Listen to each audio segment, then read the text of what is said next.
Well, if you've seen the weather forecast, we record these episodes on Thursdays, and last Thursday was not nice enough for me to be on the deck having a cigar.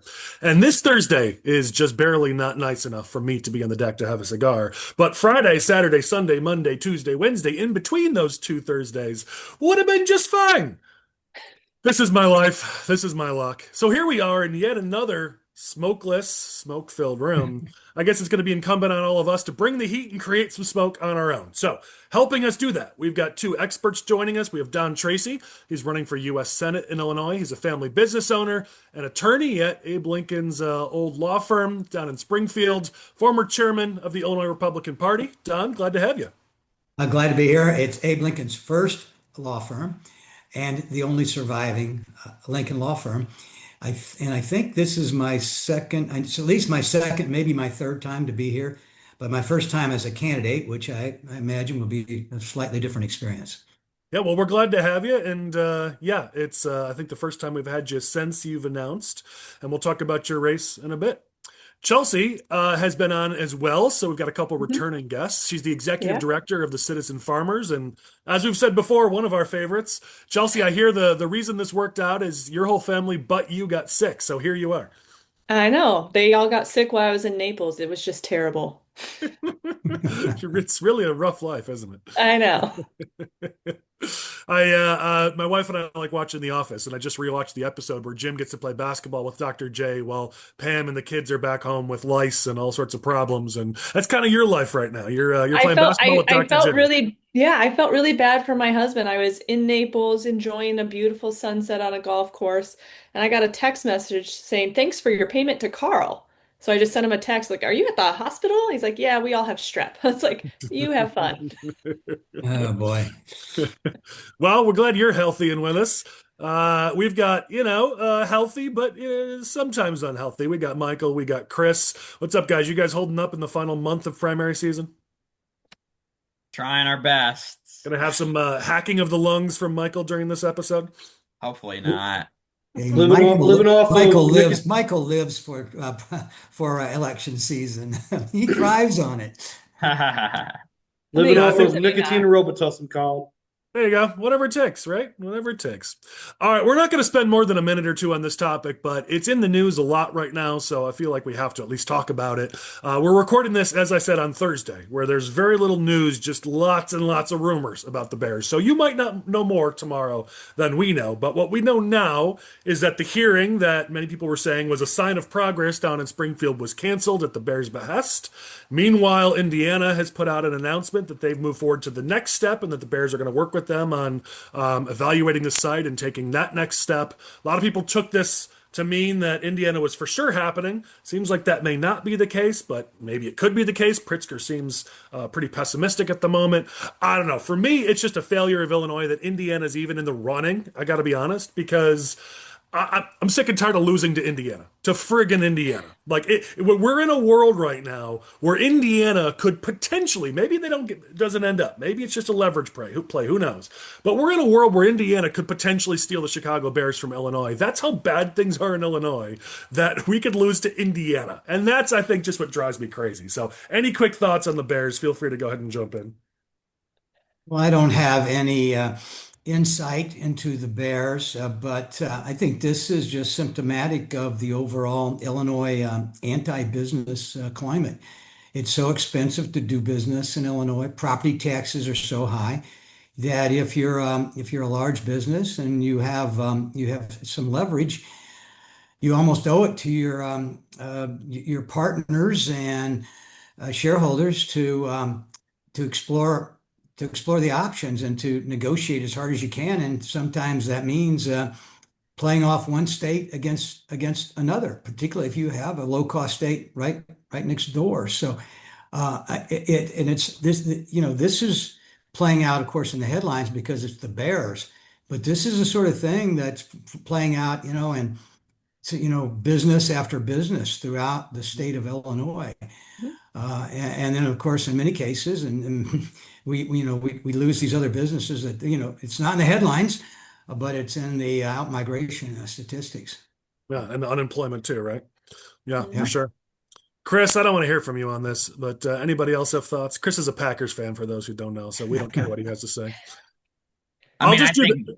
Go ahead, uh, Michael. no, I just think Don hit the nail on the head, right? I mean, you hear of small businesses, medium-sized businesses, large businesses, they're leaving for other states because, economically it makes more sense for them to be there than it does here. And it's always the only reason why people stay is when we bribe them to stay. And you see after example of Pritzker and the Democrats in Springfield giving, oh, we'll give you a tax break if you promise to stay. And it's like, well, why don't you just give a tax break to everybody and then you wouldn't have to do this Mhm. deal where you're picking winners and losers. Yeah, I mean, And, Chris and and I were in a room full of manufacturers this week, and that was basically the conversation of how Illinois' business climate is so bad that we basically have to bribe businesses either to stay or to come here.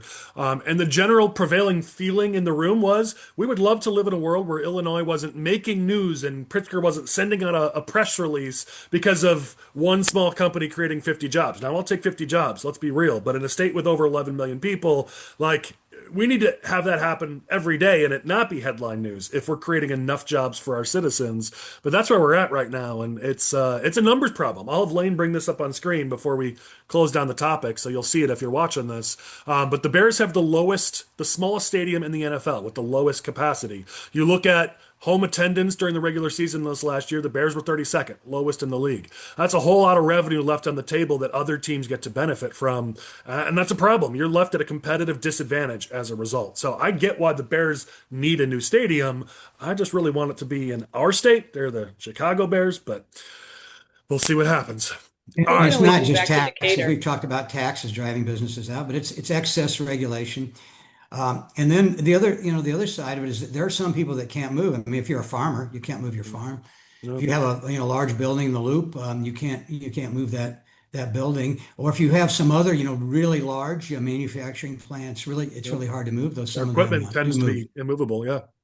Chelsea, you had a thought. We'll get to you Oh, and then I move was on. just being sarcastic. They could always just move back to Decatur, the There you original go. home. Give Central Illinois something to celebrate. The There you Staley go. Bears. There you go. I mean, if they do go to Hammond, I mean, it's not the worst thing for like Southern Cook County and Will County. Like they might be able to get to the games faster, but for the rest of Yeah. us, it's like trying to go to a White Sox game. So, you know. All We right. tailgate at Rowan Park, Collin. Walk right to the game. There you go. All right, well, let's get to the main topic of this week. We're going to spend a lot of time on JB Pritzker's budget speech. So we've broken it up into chunks, into sections. I don't know how this is going to go. We'll find out, but there's a lot in there to digest. Let's start just at the higher level first. I was really struck by how the speech was fairly tame. I mean, we all expected more Nazi references because that's JB's favorite thing. We expected lots and lots of Republican railing, Trump railing, and there was some of that, to be sure, because JB Pritzker can't open his mouth without attacking Republicans and Trump. But there was a lot less than I was expected. I know Finkson reported that he was getting text messages saying it was a snoozer, it was boring. I mean, clearly that was intentional. I don't know the strategy behind it. Maybe Chris can educate all of us, but certainly there was a lot in the speech. Of course, it is also the budget address, so we got to talk about the budget. Spending is going to be up almost $1 billion. So it'll go from when Pritzker took office, 39 billion, all the way up to now to 56 billion this year. And I love the Cranes story about it. JB Pritzker's proposing one of the smallest spending increases of his tenure, which is true. So I'm not attacking Cranes, just saying it's pretty funny that raising the budget by $1 billion is one of his smallest spending increases. But that tells you what kind of Perspective. yeah, well, yeah, exactly. And Everything is relative. in order to fill that budget and cover for that additional spending, the state has additional revenues that are coming in, but of course they're going to use that for more spending. That's what they're talking about. And the governor wants more revenues, so they're talking about a more taxes or new taxes or realignment of taxes on gaming, on casinos, a new social media platform fee, which we'll talk about shortly, some adjustments to the way business taxes are treated in order to get more money out of businesses. Here's a big one we'll also talk about later, reducing the LGDF distribution percentage yet again. So municipals are going to get even less money, then they're going to have to go raise your property taxes as a result. And So some people say it's as much as 1.23 billion in new revenue. This all adds up more to like 730. So we'll see where it ends up, kind of in that range. I also saw Cabello put out that there's a $900 million in payment shifts that are called savings, but are just being pushed to future years. I don't know enough about it to really talk about that, but I'm putting that out there because Cabello has reported it. So I'm sure he's got numbers from somewhere. So here we go. Budget that's spending more, taxing more. This seems to be what we say every year when JB Pritzker presents his budget. And here's the deal. This is the starting point. There's a whole lot of progressives down in Springfield who want way more revenue and way more spending. So this is just a starting point. Anybody have any thoughts on a high level before we drill down on some of our future topics? Well, I think one of the Yeah, things that, Ooh. sorry, go ahead, Don. well, naturally, I have some thoughts on that from a high level standpoint. You hear this is it's election time, and so you got all kinds of ads attacking the economy because it's a Republican administration in Washington, and all the Democrats are talking about what a lousy economy, how bad it is. But yet, this lousy economy has produced an extra $1 billion in sales and income tax receipts. And of course, there's no acknowledgement of that. And even though Illinois, is lagging the rest of the country, it's being pulled along by the country. It's probably, the bottom five or maybe the bottom two in terms of economic performance. But still, the economy is so good that even Illinois has excess revenues, and there's no acknowledgement of that. But even though that's not enough, they that we've gone from I think 38 billion when Pritzker was elected in 2018 and inaugurated in 2019 to 56 billion now. That's just an astronomical amount to me, $18 billion, and far exceeded a real wage growth. Let's say you had someone, a breadwinner, making 38,000 a year back in 2018 or 2019, and according to our research, based on real wage growth over that time frame, they'd be making less than 40,000. 39 in the high 39, something like that. So real wages have gone from 38, say the equivalent, would be say 38 billion if you combine them all, to 39.9 or 8 billion, and yet the state budget has gone from 38 billion to 56 billion. What I think that tells you all you need to know about Democrat governance. Yeah, and as you're reporting, and we'll talk about Trump in a little bit, because of course Pritzker blames all the state's fiscal problems on Trump. So we'll talk about that. But the point you made is one that we've been making for a while that I've got here in my notes to make yet again, because Pritzker increased the revenue projections for the budget, and as you said, another $1 billion more than what was estimated, and yet they're still saying we don't have enough money. We need to get more. And here's the kicker: they keep telling us how we're going to have all these budget problems because we're getting less money from the federal government. Well, the federal funds are forecasted to increase by 1.4%, not decrease, increase. How do you sit there with a straight face and say we're in a huge problem because, Trump's cost us $8 billion, a number which we'll talk about in a second. But the reality is that his own forecasting department is saying it's actually going to go up 1.4%. I mean, it's just the problem is you've got some people who don't pay attention, or you've got some media who just copy paste whatever Pritzker's team gives them, and they don't actually dig into it. So they're creating a narrative that has no basis in reality.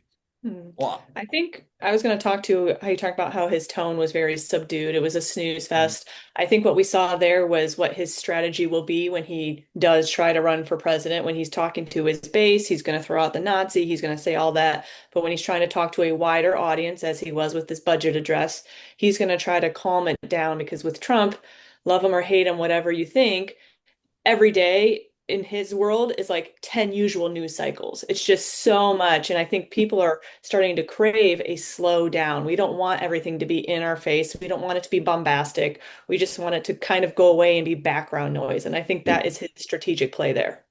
Interesting. Well, Yeah. I think, I was in Springfield yesterday, and before the speech, talking to people, and everybody's kind of making jokes about, well, how many times is Pritzker going to call us a Nazi in his speech, or is it going to happen in the first 5 minutes? Or, people are kind of, asking those types of questions. But then once the speech was over, everybody's kind of joking around about how it was all about love, and I think he talked about glitter and also like it was all this like, Even though flowery Dems have a bill right now to rhetoric. outlaw glitter. Oh, I didn't know that, but that doesn't Yeah. surprise me. But yeah, I mean, it would total shift from kind of what people were expecting. And I'm sure that's, everything is calculated in this business, right? So it's not that, he doesn't feel that way still. But I saw like two clips that I think today, there was one where Pritzker was doing a press conference and was asked about, kind of that Nazi rhetoric and things that he had said previously. He denied saying it. And then he did a podcast interview with Nicole Wallace, I believe, and, denied ever comparing Trump to Hitler. Oh, I've never done that. Yeah. And it's like, oh, really? I mean, we've got a lot of footage of you, using that rhetoric. So just strange. I thought strategically it was a great speech. I mean, he went in there, put everybody to sleep for an hour, and he's going to walk into a re-election victory of what? 12, 14, 18 points? He doesn't need to be bombastic in this speech. He just needs to tell the state of Illinois, hey, things are going pretty well right now. Things that aren't going well, that's Trump's fault. And you don't like Trump, Illinois, do you? That's why the Democrats are fixing in the state of Illinois. And it'll work. Are Well, you and here's one of the the things I want to point resident to. I want to pessimist, point to. Chris? I want to point to a specific line here that frankly just drove me crazy because literally every single like word or thing he pointed to is incorrect. So let me do this here. Here's straight from Pritzker's speech. Since 2018, our state's credit rating has gone from near junk bond status to getting 10 consecutive credit upgrades. Actually, still the worst in the entire country. Then he says, our $8 billion overdue bill backlog has been paid. Yeah, because we took out bonds and we had to raise taxes to cover those bonds. Our pension funded ratio has gone from nearly an all time low to now the highest in 17 years. True, but also lowest in the country. And our rainy day fund has grown from $4 million to $2.4 billion. True, but again, also lowest in the country. We've done all this while balancing the budget every year and making historic investments in education. Actually, all the school associations and teacher associations say that we're not meeting our obligations there. Historic investments in child welfare and disability services. Actually, Illinois is among the worst in the country for investing in those services. And private sector job creation. Actually, our unemployment rate's at the highest of our surrounding states and among the highest in the whole country. And our job creation's bottom 5 in the whole country. And then he goes on a little bit later to say our economy is growing faster. We've turned the state in the right direction. And here's the kicker. A growing number of companies are choosing Illinois to make investments and create jobs. Absolutely 100% proven false by every data metric you've seen. I mean, none of this is a lie. Pritzker is the king of saying things that aren't actually untrue, just really, really, really, really close. And that's what this whole section is. But he is gaslighting the people of Illinois and frankly getting away with it, saying how great everything is when in reality, every single thing he listed is inaccurate, is not pointing to something that's actually good for the taxpayers of the state. Well, sure, I think Colin, that's but called being intellectually dishonest. Yeah. who's Yeah. gonna call him out on this? And if it's actually somewhat technically true, where's the angle here? I'm looking at everything you just told me, Colin. It almost put me to sleep because you had to rattle everything off. But I'm listening to everything you just told me, Colin. I'm thinking to myself, like, who's going to listen to that? How do you get that message that you just set out to the votes? No, you don't. Yeah. I mean, Yeah, you see that's Dabrowski's problem. We'll talk about that in the governor's race. But Dabrowski went up and disproved a lot of the stuff. But as you said, it was a lot of numbers, and it's hard to follow. The truth is hard to follow when the lie is so convenient. You know what the most effective argument against everything Pritzker said yesterday was? It was the Bears moving to Indiana. Yeah. That created more buzz against the Pritzker administration than anything you just said or the Dabrowski campaign can say in regards to the Pritzker administration. People in the state of Illinois, they see the Bears moving to the state of Indiana, and they're like, oh, that's bad. Pritzker's an idiot. Why is this happening? Everything else is just, it's noise. a distraction. Yeah. Yeah, I get it. Last thing I want to say here before we dive into specifics on the speech is it's just something that's been rubbed me the wrong way. I have heard nothing from J.B. Pritzker about the fact that there's a significant portion of Illinois that's under extreme drought, and it has been for a while. As a matter of fact, 2.9 million Illinois residents are in areas of drought, and you look at central and eastern Illinois, they're in extreme drought conditions. We've heard nothing from Pritzker. If this was another state where the governor actually cared about their state, they would be, going to those locations, holding events, making the rest of us aware. I'd support residents that tell me how to help. You want me to go buy bottled water and truck it down? I'm happy to do. Like, what can we do to help our fellow Illinoisans? Like, that's what I'd love to hear Pritzker focused on instead of constantly focusing on his national ambitions and playing to his progressive base and trying to get on the next national podcast so we can talk politics. Like, the people of Illinois deserve a governor that actually cares about them, and we just don't have that right now. Well, the downstate, the central and people, we're not his voters. Why would he come down and help us out? I mean, he has uh, he has not made friendly comments toward many farmers when he's having private conversations with people. Yeah. Let's go to the first aspect of the speech that we'll focus on, which is what I mentioned, how Pritzker continues to blame Trump for the state's fiscal problems.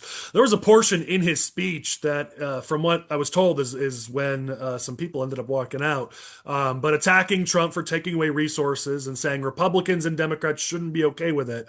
And so then he said, I want to say to anyone on either side of the aisle, if you want to talk about our budget, you must first demand the return of the money and resources this president has taken from the people of Illinois.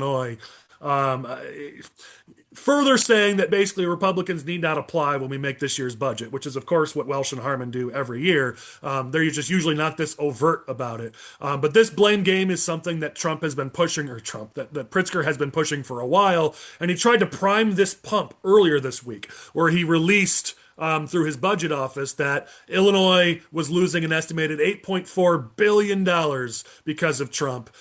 They did a whole bunch of gimmicks to come up with this number. They used multiple years in order to prove the number. They used some numbers that aren't actually going to happen, that everyone knows aren't actually going to happen. This is a dubious number at best, which a lot of people actually have been calling out Pritzker for. That a lot of this was made up, a lot of this is dubious. But this is the narrative that he's trying to set up, is that any fiscal problems we have or any taxes that we have to raise, it's all Trump's fault. But as Don Tracy just said a little bit ago, Illinois has got record revenues coming in. Those two things, you can't square those two things. Yeah. There's also, here's something that I think our audience needs to know, because I've seen a few people use this. Pritzker used it in his speech. You saw Mendoza use it in her op-ed recently. I don't know why this thing that comes back every once in a while, where they say that Illinois is a donor state nationally. That's not true. And it hasn't been true since, I think, 2019 or 2020. It used to be true. It used to be that Illinois sent more tax dollars to D.C. We generated more money and more economic activity, and so we sent more money to the federal government than we got back. That has not been the case for a while. Here's the easiest way to explain it for those who maybe don't follow this as closely. Because your federal taxes are progressive, your highest earners, your biggest incomes, your most successful individuals are going to produce the most taxes for the federal government. So while Illinois continues to push those earners out of our state, we're no longer sending those huge checks to the federal government, so that's reduced how much we send to the federal government. On the flip side, because Illinois doesn't celebrate work, Illinois doesn't do what it should to reduce the unemployment rate, create jobs, and put people back to work, we have a lot of people who now need additional funding from the federal government. So what we're sending has come down, what we need has gone up, and so we have not been a donor state to the federal government in a while now. I would love to get back to that point, not that I want to lose money here, but if you're a donor state, that means your economy is thriving and your people are thriving. I would love for that to be the case, but it certainly is not the case anymore. So if you hear that line, I don't know why it's resurfacing. It's been used like 4 or 5 times in the last 2 weeks. It's not true. It's a lie. Part of the problem here, I think, is that Pritzker just does not want to work with the administration, with the federal government right now. He wants to go to war with them on everything, including federal law enforcement, but also including funding issues like this. And I think part of it too is that Illinois is a one-party state, and we really have a lot of influence in DC right now to smooth out the relationships. The other point I'd like to make, and make it work better, and perhaps make things more transparent and understanding as to why there are some funding disagreements between Washington, D.C. and Springfield. Then the other thing is Trump. I mean, he likes to blame, of course, Trump for everything, but it's not just Trump. I mean, property taxes are a huge problem here in Illinois, and course, Pritzker will blame that on the local governments that are levying those property taxes, but he makes it. He almost makes them levy it with, with all the unfunded mandates, with phasing out the grocery tax, taking credit for that, but then eliminating a source of revenue for a lot of localities, and then changing the allocation of the sales tax between the state and local governments, and he leaves them with no choice but to increase the property taxes. So he's not just good at gaslighting and getting close to a lie, but being intellectually dishonest. But he's also very good at the blame game. Yeah, he's still doing it. I mean, he's still blaming, even in his speech, he blamed previous administrations, even though this is his eighth budget address, but he's still blaming previous administrations for problems. So that's a great point. Let's move to the new tax that has been proposed, or the new fee, depending on what you want to call it. But essentially, it's a fee or tax on social media companies. And listen, I'm not going to defend the big social media companies. They can do that themselves. They've got plenty of money. Which, by the way, Fingston, our buddy, makes a good point that this is all made for TV for the presidential primary, because now Pritzker can say, I taxed Elon Musk. So that's generally the whole point here. But it's $200 million annually that would come from these social media companies. It's supposed to go towards education, but a number of people have been trying to figure out how it's going towards education, because at most they can see, like, I think, what did Fingston say? 85 million, I think he found. I think Cat Fax said about the same thing. So the question is this one of those situations where they say it's for education, but actually the vast majority of it's just getting dumped in a general revenue fund somewhere? We don't have an answer on that yet, but this is being claimed as if it's for education, when I think there's a number of people concerned that maybe it's not. So a number of groups have come out against this. Some groups have come out for it. But here's the deal. There's something written in this that says it can't be charged to users. I love when bureaucrats and politicians try to, like, stipulate, no, you must eat this.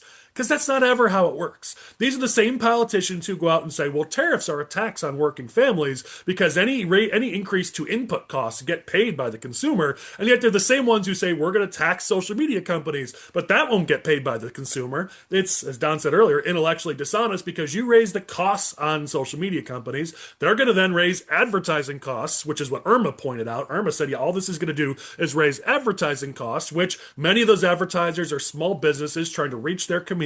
So now their costs have gone up. They're going to have to raise their costs to cover it. And who pays that? The consumer. So this is yet again a situation where Pritzker and the Democrats pat themselves on the back, claim they're for working families, yet continue to raise the cost of living for working families in this state. I mean, I think that's spot on. I saw, they were saying probably Facebook, it looks like they're going to be paying $165,000 a month, like as a base payment and taxes, and then 50 cents for every user over 1 million. So, that bill is going to be pretty large for Facebook and Instagram. I mean, I don't know if they have to, if like Meta would have to double pay because they have Facebook and Instagram. So are you charging them based on, two different accounts? It's just it seems absurd. I think you're right. It's going to be pushed on to the people that are advertising. They're going to be the ones footing the bill, or we're going to see a lot more advertisements on social media because they're going to have to use that revenue to cover this cost, right? Which So at this it's going point, to get, scrolling through, every other post that you see is an ad anyway. So is it going to be even worse than that? It's a good point, Michael. yeah. Any And I other think Another honestly, interesting if aspect. you're Facebook or X or TikTok or any of these large social media platforms, like, you need to be seriously thinking about, well, I should donate $50,000 to this state rep campaign, or 25,000, because if you're able to, whittle down the majority enough to kind of slow this down or stop this from happening, that it's going to pay off long term if they're not paying, 165 plus per month in taxes to the state of Illinois. So Yeah. I think it's kind of a double-edged sword here. Let's Well, let Don Butler, was did you? Don was trying to jump in, or Well, I was going to, just following what Michael said. So it's kind of a promote political contributions bill, in a way. Here's hoping they step up. The other aspect of it is what Fingston noted, and you just mentioned, I think, Collin, and that is to what extent will this 200 million or so really go to schools?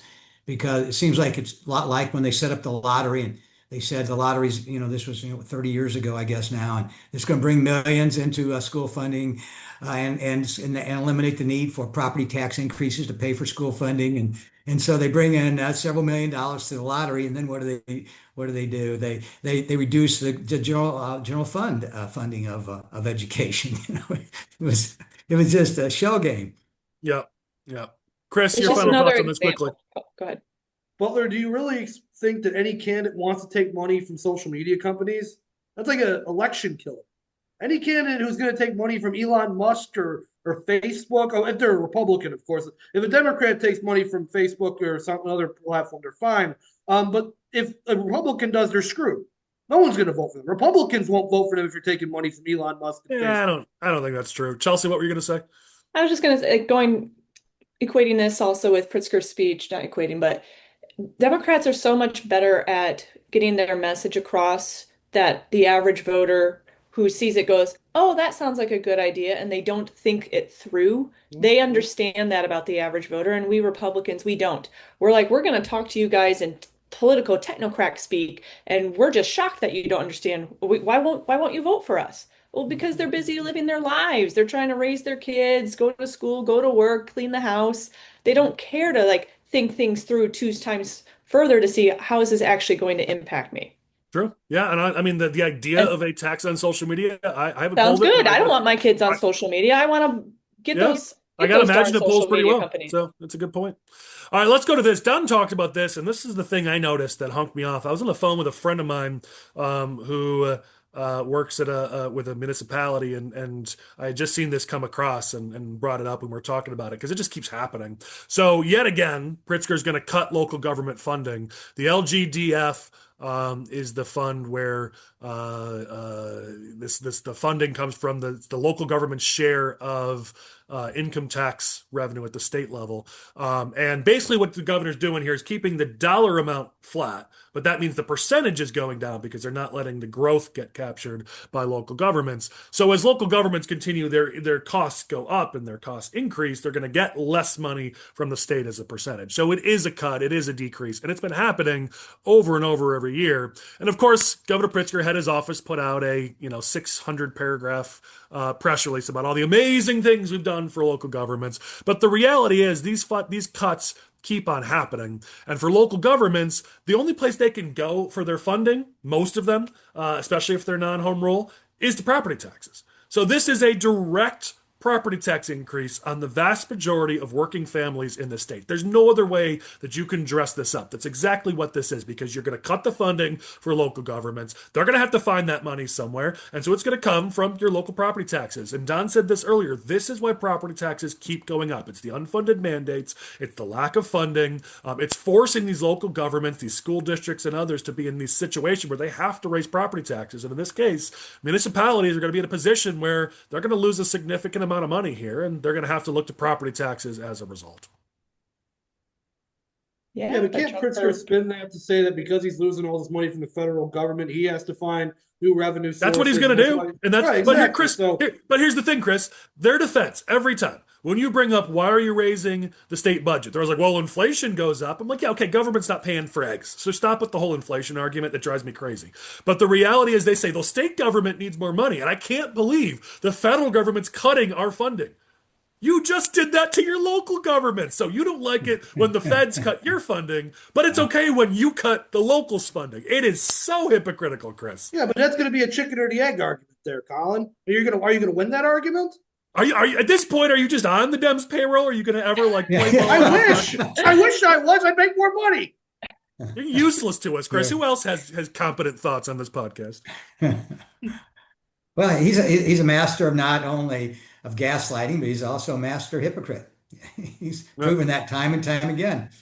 Yeah, don't touch my money, but hey, and he can be because there's never been political repercussions for him. Like they're not going to learn their lesson until there's an actual consequence to it. True. Yeah, that's incumbent on us to actually maybe win an election here. Let's get on it. All right, let's go to the next one here. So, Fingston brought this up, and I didn't really necessarily catch this until he brought it up, but I think he's right. That even though Pritzker said his entire speech was about affordability, here's from Fingston's what he put out, and I think it's behind a paywall, so I won't quote too much, but he said the proposal does almost nothing to actually make it cheaper to live in the state. And that's true. We'll talk in a second about how there's some proposals here about housing that I don't know how much of a difference that's going to make. He did talk about energy, and we'll talk about that in a little bit. But the reality is, I mean, even you look at the healthcare section where he talked about how we have to focus on the unaffordably high cost of healthcare, and then he talks about how the state of Illinois has eliminated old medical debt, and then he moved on. That was it. That's all he said about lowering healthcare costs. So, well, that's not actually lowering healthcare costs. No, to be real, I'm on board with lowering people's medical debt. Not that that's what Pritzker's program is doing, but we don't have time to intellectually debate that whole thing. But the point here is if you want to actually lower healthcare costs, let's do it. Working families are absolutely dying. Their backs are breaking from the cost of healthcare right now. But you had a whole section of your speech, Pritzker, that was supposed to be about helping the cost of healthcare. And there's nothing in there that's actually going to lower our costs. And it was a lot of that. The whole speech, it was like, we need to do X, and then some pretty words that have been poll tested, and then see, I did it. It's like, well, hold on a second. There's no proposals there, plans there, nothing that's actually going to lower costs. There was a lot of that throughout the speech, a lot of talk, and not a lot of actionable things we could do about it. But that is the usual playbook. I Well, mean, it you is also saw a for section of his speech. Democrats. I mean, they claim to be the party of affordability. They say elect Democrats to lower the cost of gas, groceries, utility bills, and everything else. But everything Democrats do increases the cost of Yeah. living. I mean, whether it's their war on traditional, affordable energy, or it's the Unaffordable Care Act, or it's excess spending that causes inflation. I mean, it's just, or taxes. I mean, we've talked about new taxes. They love those, but they also love to increase old taxes. I Mhm. mean, everything Democrats stand for is increasing the cost of living, and yet they say they're the party of affordability.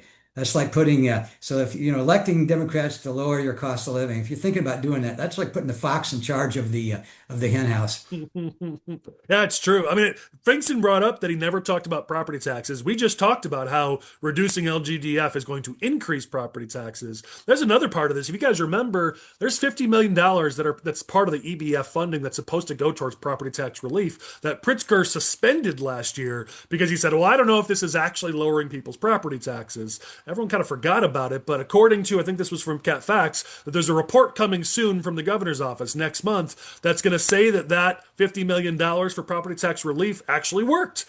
So his own government is about to admit that the thing he suspended last year and didn't fund this year, best I can tell, actually was lowering property taxes. So not only are there no solutions to lower our costs or our property taxes, there are active things he's doing in our budget that are directly raising property taxes. And then he claims to be the governor for affordability.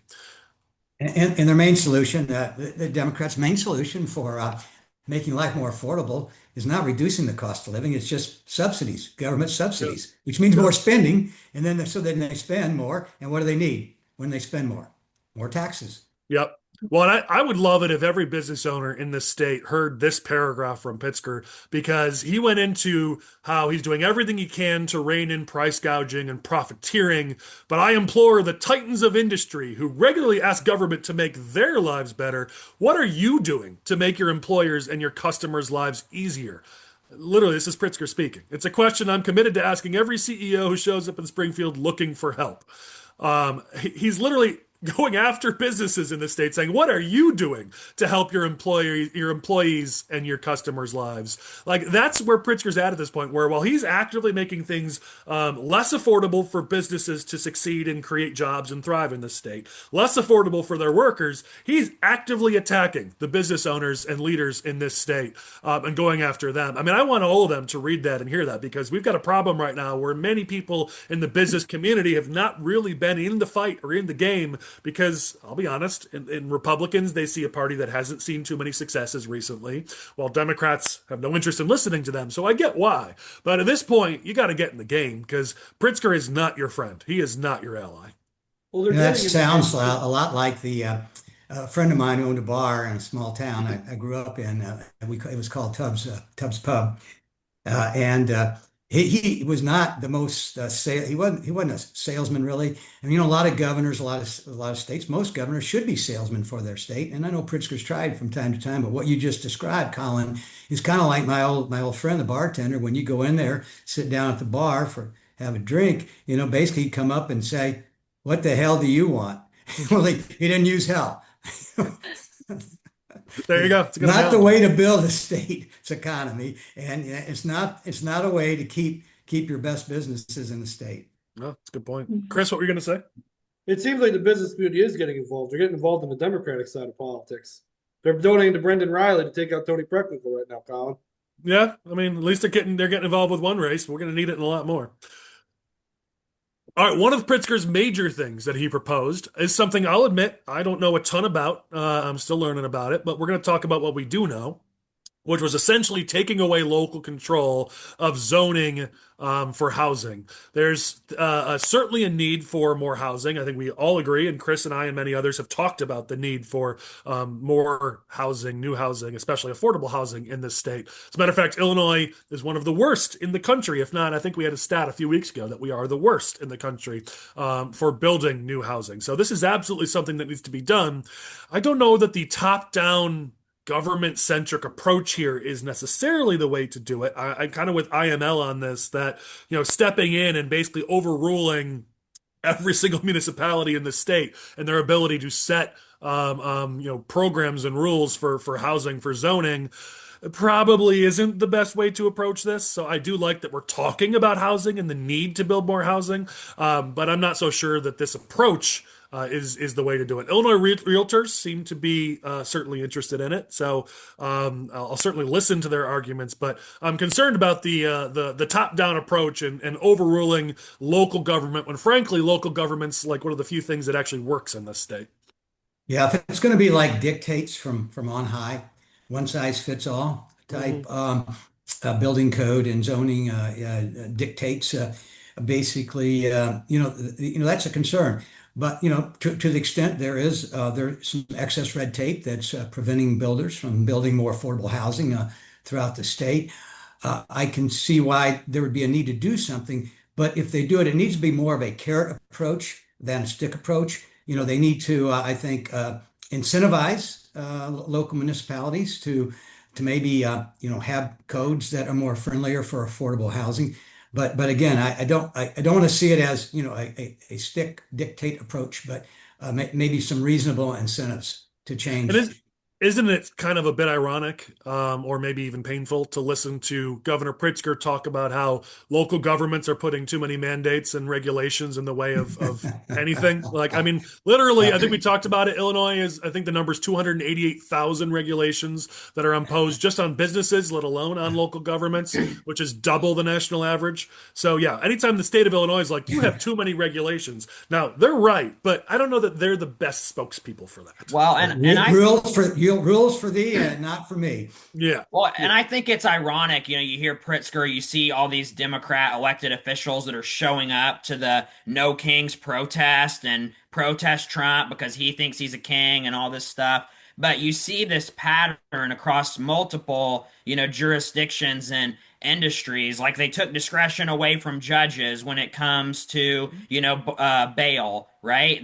They took discretion away from township government when it comes to solar panels and windmills. They're not really allowed to say no if somebody wants to do that. And then here it is again, on cities and villages. Well, you're not really allowed to say no to new home builds, even though if that street that they're thinking about putting it on doesn't make sense. Yeah, and listen, the number of times I've talked to developers who've said, I just talked to one recently, and I shared this story about how a developer used to build here in Illinois, but there's way more opportunity, he said, to do so in northern Indiana. So he's doing that. He's now built multiple subdivisions in northern Indiana because he makes more money and there's way fewer regulations, and that's state. I mean, yes, there are also local piled on top of that. But that's a lot of state regulations that he's talking about there. So Well, it's a constant problem. But Chelsea, go ahead. I Well, was I just just going to think say it's that if they're building in northern Indiana, that's good because the Bears are going to need someplace to live. There you go. Chelsea, go ahead. I was just gonna say it's showing another divide between where Pritzker lives and how he lives to the rest of us. If you're living in a small town, you're choosing to live there and you should have the discretion to say, like, this is how I want my town to be built. And that's why you elect the local leaders who will put in those zonings and things. I'm not a fan of zoning regulations coming down from somebody who's supposed to be living in Springfield but lives up in Chicago full time and has never lived in a small town in a rural area at all in his entire life. We just kind of actually had this battle here in Bloomington Normal. I don't know if you guys heard about it, but we had a consulting company come in from California and say, you guys now need to have middle housing. And the first question we all asked here is, well, what is middle housing? This is like a made up term. Turns out it was a made up term, but they were trying to bring in their big city progressive values and implant them in a central Illinois town. And to me, that's what it reads like what he's trying to do. Well, yeah, middle housing is definitely a new term that everyone just should get used to hearing because it's the it term that's It only really is. propped up or cropped up recently. But the idea is, is to take sort of high density ideas into low density areas. So have multifamily homes, what is duplexes, Yeah. triplexes, or whatever they're called, Yeah. and that's the idea is to sort of bring that Yeah, you into can take a small. subdivision and somebody can come in and buy it, and instead of it being just a single family home, turn it into two. And you can even extend it, make it 3 stories instead of two, which you totally understand. Like, yeah, that's great. But these neighborhoods are also places where people are going to be making the largest investment of their lives. Do they really want to be living in their family home and have several homes around them turned into rental properties, and especially in a college town that a bunch of college kids are now renting out? And so you have a driveway meant for a single home that now 6 different college kids are living in and having their parties and their cars are parked there when you really just wanted to live in a nice neighborhood to raise your children. I think that's the big question here: is who is the housing development's going to actually benefit? Are they going to allow Michael and I to be able to afford a house? I think that could be a good thing. If there's more housing in the state, Michael and I can finally move out of our mom's basements and make something of ourselves. Sure, but if Hey, I they're don't just live going to in my keep, mom's basement. Speak for yeah, yourself. sure you don't. All right, I see right through you, Michael Butler. Anyway, if they're going to start just building apartment complexes by the train station in every town, well, we've seen how that's worked out for some municipalities up here, and it hasn't worked out very well for them. So if it depends on what we're actually pushing here. I welcome any way that Michael and I can be able to afford a house in this economy. I welcome it. I also just want to make sure that it's actually going to go to people who need it. Yeah, that's a good point. So let's go to our next topic here. So Pritzker, in the category of creating a problem and then trying to get credit for solving a problem, JB Pritzker, the king of data centers, because it's the only thing that he really found success in actually bringing to Illinois in his economic development efforts. So after years of giving massive tax breaks to data center developers, which we talked about extensively last week, so go back and watch that one if you'd like. Now suddenly, because there was no plan, Pritzker just wanted to make it seem like he was doing his job as governor, didn't actually build out a plan, didn't create the parameters that you should have to make sure it was good for the people of Illinois. Now, because that's increased our electricity rates, it's increased our water rates, suddenly Pritzker getting blowback. So now he wants to get credit for saying, well, I'm now going to do a 2 year pause on tax breaks for data centers, as if, I'm coming in to solve this problem. It's like, buddy, you created the problem, and now you want to get credit for solving the problem you created. Illinois Chamber doesn't love this idea. Even Don Harmon kind of threw a little water in this and was like, well, maybe talking about putting in guardrails and parameters and ways to make sure data centers don't hurt the local taxpayers and working families, that makes sense. But literally shutting the whole thing down is probably a bit of an extreme solution. But that's what we do in Illinois. We don't actually sit down and spend a minute to come up with a comprehensive, collaborative, smart solution. We just go, well, let's just ban the thing. So here we are. Now suddenly we say no data centers, according to Pritzker. Is yes data centers popular though? I don't know if yes data centers is a popular idea. I agree with you, Collin. And I don't know if zero data centers is popular either. I think Chris maybe have some discussions on the issues instead of just poo-pooing everything that comes up.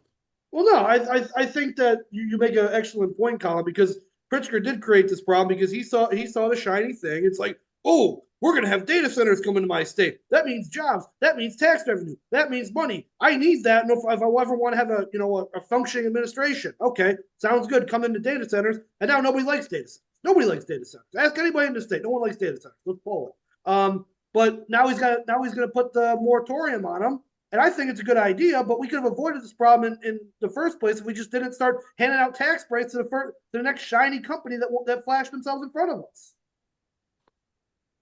Well, I think it could be just another part of the Pritzker blame game. The Democrats passed CEJA, which called for the premature closure of power plants all over this state, and or they've taken made energy policy decisions that have in effect economically forced power plants to close, and as a result, I'm told recently that we have lost 11,000 gigawatts in energy. We'll have lost it by 2030 as a result of those two things I just talked about, which is the equivalent of 11 nuclear reactors, which is what we have in Illinois. And of course, when you reduce the supply of energy like that, and demand keeps going up, prices are going to go up, and they have gone up. Utility prices have gone up, particularly in southern Illinois. And so it could be that this bill is kind of a red herring for just being another vehicle for Pritzker to blame somebody else besides his own misguided policies for the increase in utility prices. Yeah, that's exactly what it is. Because Chris's point is valid. I mean, voters' moods have soured on data centers. And at this point, it could be a liability for Pritzker in the general election. So now he's trying to cover for it. But this is maybe just do smart policy. Like, could we just actually have common sense policy in this state instead of chasing the next thing that might get you social media likes or a podcast interview, and then a year later, oh wait, that thing I did isn't popular, so let's overreact to that now. Like, this is what we're dealing with in Illinois. It drives me crazy. All right, last thing on Pritzker's budget. This one will be quick, but I do want to give credit where credit is due. Pritzker did talk about something that I do want to applaud, which was he wants to speed up new nuclear construction in this state. Everything Don just said, everything I just said about Pritzker creating this problem and decreasing energy supply remains true. But I want to make sure I'm being fair, and I applaud when somebody does something right. Pritzker put out an executive order on this that he wants to streamline some of the regulations. We've talked about this a few times on the podcast, that, just because they lifted the moratorium last year doesn't mean that these nukes could actually get built. So Pritzker wants to look at that and actually streamline things. Sue Resin's right that, number one, yay, finally, she deserves a lot of credit. She's fought for this for a while. She's also right that talk is cheap. We need to actually create regulatory certainty, streamline permitting, commit to policies that reduce costs. She's right. So an executive order is just that, just an executive order. But I do want to give credit. If Pritzker pulls through on this, if he follows through on this, it'll be really good for our economy, because we do need to start to generate more power in this state. I think they're only looking at like 2 gigawatts. So, I mean, we could do more, but hey, I'll take progress. I'll take something. So I will give credit to Pritzker on that. Sounds like nobody else wants to join me in that. They're just fine. No, This is no, fine. it's No, I fantastic. think And you're I'm right. hopeful that if, the more nuclear power we get, the more we can have more evidence and data points to show like this is clean energy. We need more of this. We can't just keep taking up Yeah. farmland to put in these solar farms and these windmills. Like, it's just, if you want to be efficient, if you really want a cleaner earth, you need to go with nuclear. Yeah. I agree with you, Chelsea, 100%. And what some people may not realize is that nuclear power is so much safer Yeah. than it was, 20, 30, 40 years ago. Chernobyl, obviously, and what was it, Two Rivers? I mean, those things, and the Japanese, meltdown. I mean, that's what scares people. But I mean, we've had decades of nuclear research. The the U.S. Navy has been operating nuclear reactors underwater for what, 50, 60, 70 years safely, without oversight by the NRC. So we can make, I mean, the nuclear plants of the future, the ones they're talking about building now, they're going to be super safe, probably safer than any existing power plant in Illinois. All right, well, that's it for policy, or at least for the first section here. Don Tracy running for U.S. Senate is running for U.S. Senate. So I know, Don, we've only got a few minutes left of your time. So we're going to change the agenda. We're going to bump you up here and give you a chance to talk about your race for U.S. Senate. Before you do, I want to clarify to the public a couple quick things. So we're making our podcast available to candidates, especially candidates that are polling over a certain level or showing that they're serious in their races, because we want to give those candidates a chance to introduce themselves to a statewide audience. Don doesn't need to introduce himself, but he's on that list of candidates. So Don's here with us this week. The other caveat I will give is that everybody knows we get a chance to work with Don Tracy at our company, our day jobs. So just we've given that, made that clear to the public so they're aware. But with that, Don's with us. So first, before we sort of launch into talking about the Senate race, we just want to hear from you, Don, on why people watching or listening to this podcast should care about your race and why you're the best candidate for Republicans. No, thank you, Colin. First, I don't think I have to convince anybody who's listening to this Insider Politics podcast that how important this U.S. Senate seat would be for an Illinois Republican to win it. We haven't won a U.S. Senate seat since 2010, and that was an open seat, just like this one is. So it's a terrific opportunity to win one of the 8 statewide offices. And I think it's a particularly good opportunity this time because none of their what I call Team A are running for that office, and Team A would be the Democrats' strong bench, consisting of elected officials statewide right now that have won statewide not just once, but in some cases twice, and as a result have been doing constituent services for 4 or 8 years, and their name ID is off the charts, sky high, and they have established statewide political machines. Now, on the other side, the leading contenders are all either Lieutenant Governor who did win statewide and is elected official statewide, but one on the coattails of Pritzker. We all know that, and Lieutenant Governors aren't paid that much attention to anyway, so she's not that well known around the state. And then the other two are local congressmen in Chicago and Cook County. And then Trump, won 2.5 million votes without trying, campaigning, spending any money there, almost 2.5 million. And I think the win number here for this race is 2.1. So it's definitely, and they're in a divisive, bloody primary right now. They're going to have to run far left, and all the energy in the Democrat Party right now is in the far left base. So as they run hard left, I think whoever wins that is going to have to take some pretty hard left positions, which should open up the middle for the right Republican candidate.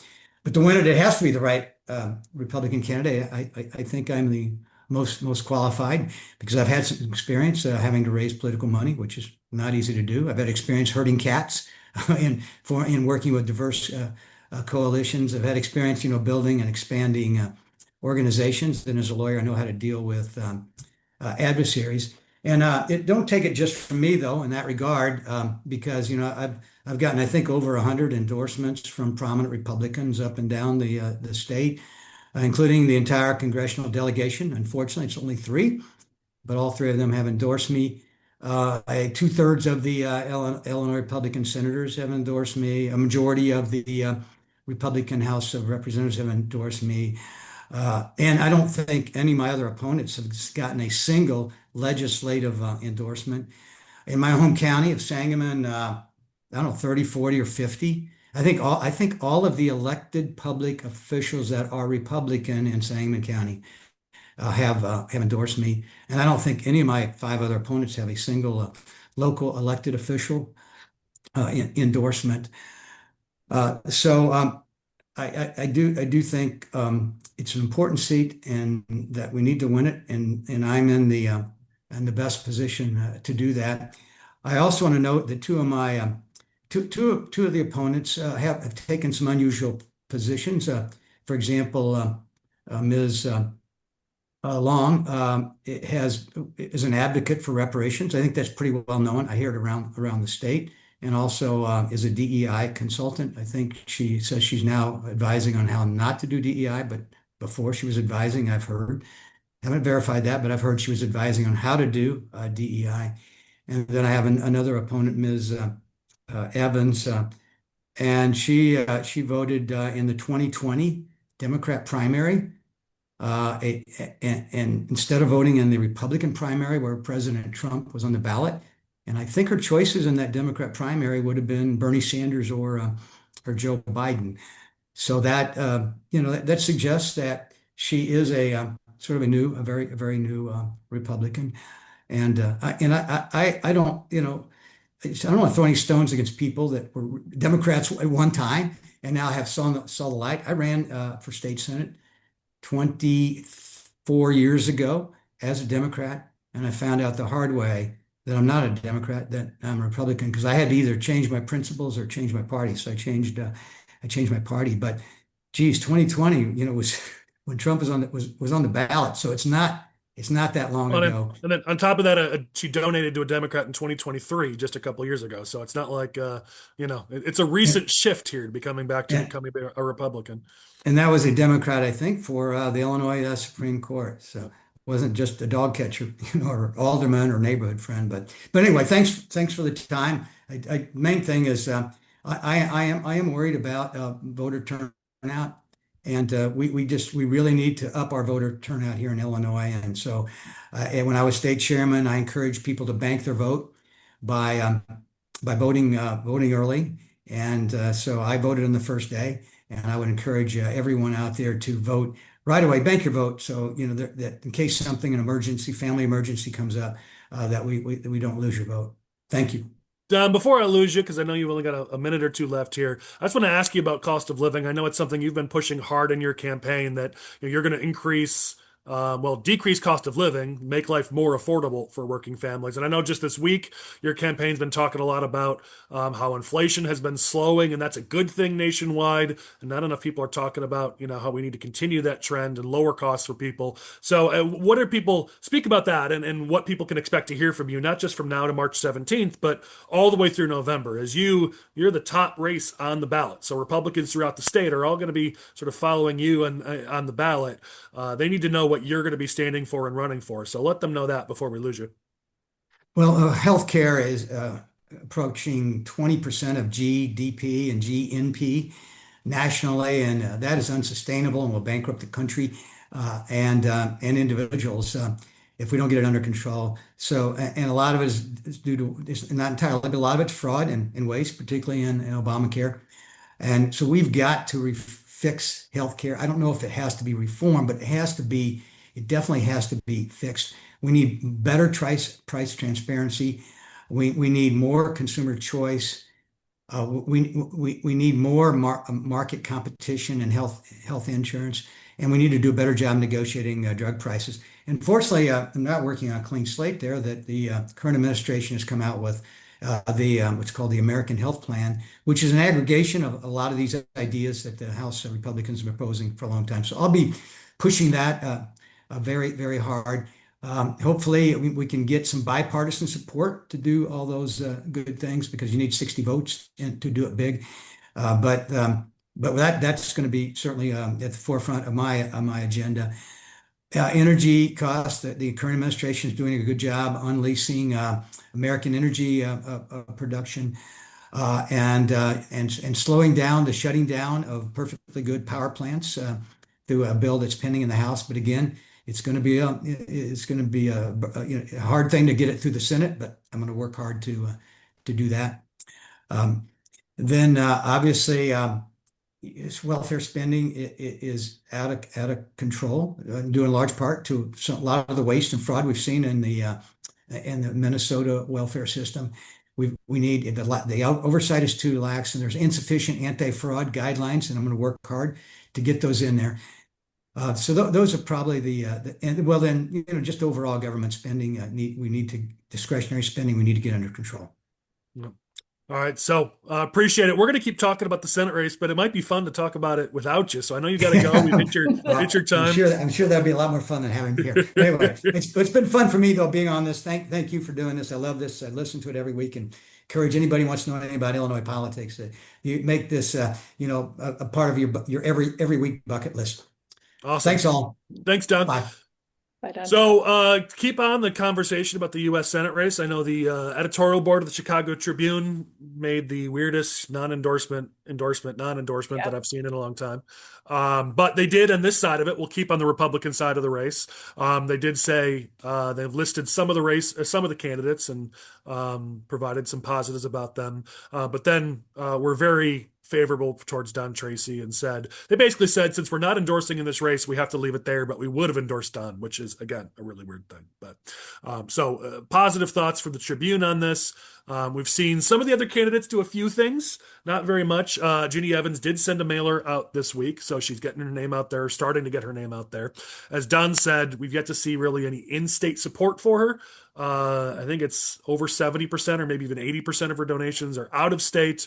Most of her staff and consultants are out of state. She hasn't gotten any in-state endorsements or support. So she still has some work here to build up a footprint in Illinois. She is from California, but she potentially has a future.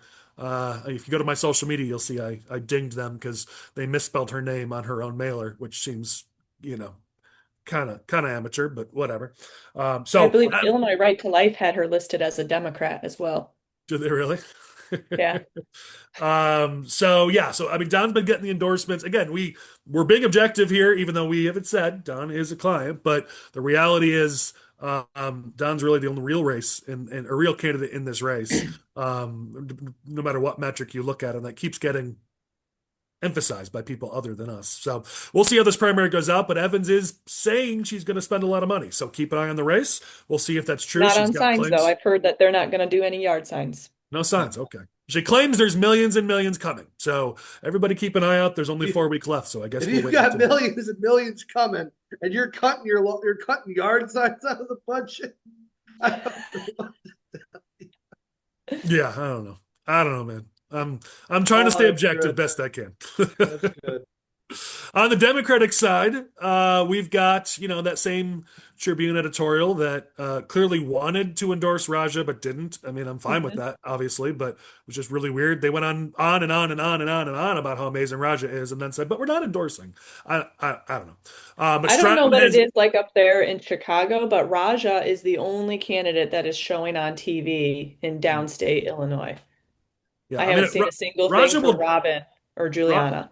Raja will dominate outside of the Chicagoland area. The question is, I mean, in a Dem primary, lots and lots of their votes are in the Chicagoland area. So Yeah. we see lots of Stratton stuff up here, especially now that they re-upped, the PAC re-upped their ad buy through the end. And then Stratton just finally went up with her own ad, which was F Trump, but actually saying it while bleeped out like a dozen times. It's literally the whole ad. And then JB at the end and saying, vote Juliana.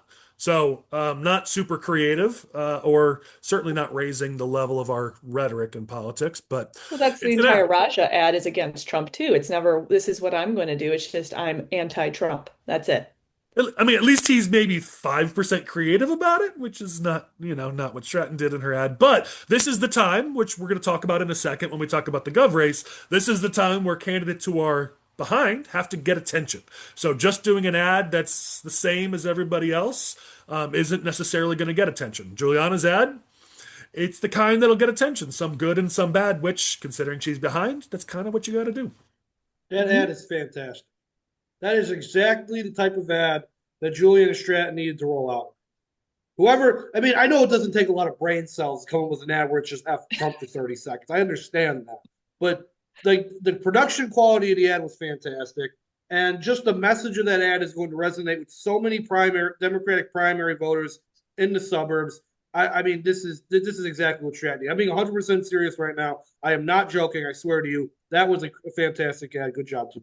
Well, one of the things that I do say that I like about it is we're in an era right now that's very anti-politician. And so here's some inside baseball. We're talking about the Senate race. You see Don Tracy, his campaign, which obviously we work with, put out a video ad of their own, more on digital platforms. But it was a lot of man on the street, hearing from actual people.